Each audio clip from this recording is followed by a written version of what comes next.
The most devious thing your parents did when they found out you were getting bullied? I came out as gay at age 13.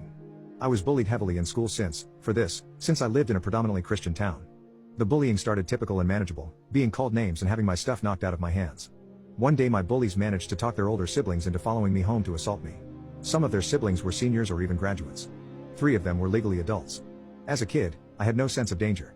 So I just took them following me as them just going the same way. I was still moving pretty fast because we had just gotten a new console and I wanted to play Mario.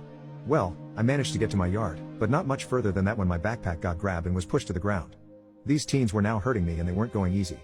One of them managed to SA me. My mom heard the noise and came outside and they ran off. After that, my mom picked me up and had to take me to the emergency room for the damage. I had 2 fractures in my nose and a broken arm. I remember being the most upset that I could no longer play on my video game console until it healed. The police were called while I was there. We had cameras that caught most of the assault and caught almost all of the teens' faces. The ones who were 16 and under mostly got a slap on the wrist, and that was that. But the ones who were 18 got arrested and faced some heavy prison time.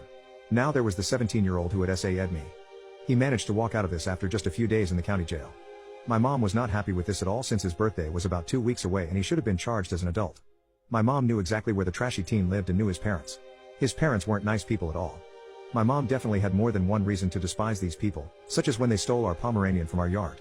They had tied him to a streetlight, then proceeded to hurt him till he passed away. The fact that their son broke my bone sent her off the edge with his family. I think the final nail in the coffin for them was actually bragging about how their son got away with hurting the heathen boy at the local stores and on social media. It didn't take too long for my mom to work out a plan in her mind. Later that week she'd told me that she'd get them out of town no matter what.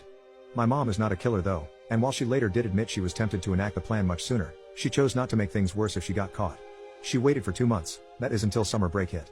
Trashy family was not one to be quiet about big plans since they loved to brag about having more money than most in the town. They would always announce when they would be going on vacation, where they'd be going and for how long they'd be going for. This was it. Mom's golden opportunity.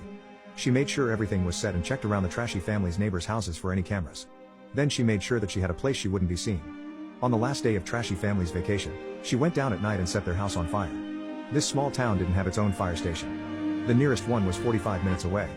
By the time a fire truck got there, the damage had been done to the trashy family's house. Most of their house was completely destroyed. Just like clockwork, that next morning they arrived to see the destruction. You could hear the screaming 3 blocks away. My mom just sat in her chair, drinking coffee and watching The Golden Girl.